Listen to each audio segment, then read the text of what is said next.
New Zealand Prime Minister Jacinda Ardern concludes her visit to China after meeting President Xi Jinping.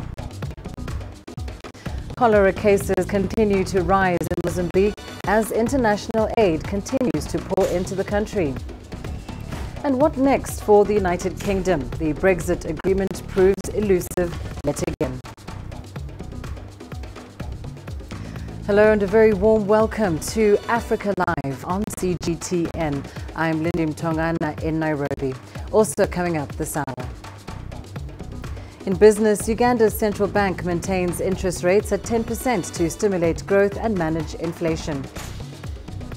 And African designers showcase their talent at the Accra Fashion Week with an eye on global recognition.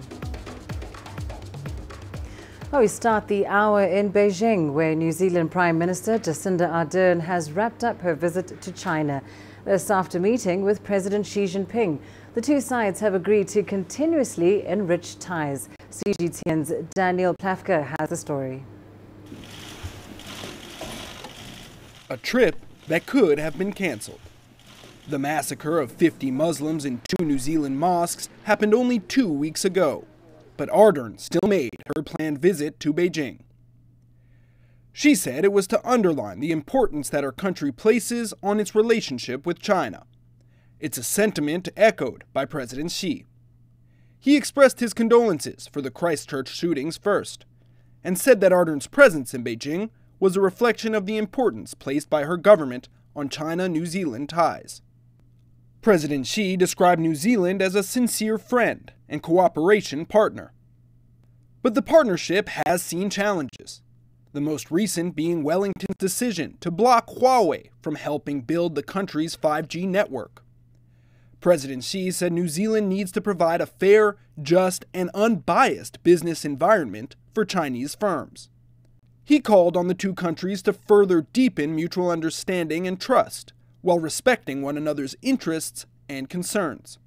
Ardern agreed with Xi's comments, saying she looks forward to strengthening the comprehensive strategic partnership and economic cooperation that the two countries share.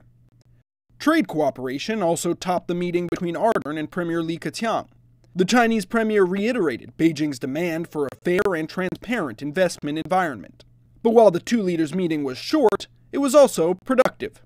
4 agreements were signed before Ardern left for New Zealand. Daniel Plafka, CGTN. Well, cooperation under the Belt and Road Initiative was, of course, another focus between the two leaders. President Xi says New Zealand is welcome to play an active role in the construction of the Belt and Road and is encouraging cooperation in international affairs. Prime Minister Ardern says her country pursues an independent foreign policy and firmly supports multilateralism. She says New Zealand has long supported the Belt and Road Initiative and is a member of the Asian Infrastructure Investment Bank. She also says New Zealand will send a high-level delegation to the 2nd Belt and Road Forum to be held later this month in Beijing. Now let's turn to our continuing coverage of the devastating aftermath of Cyclone Idai. Mozambican and international health workers are racing to contain the outbreak of cholera in the city of Beira. The cases of the disease have now jumped to 1,000 and the first death has been recorded.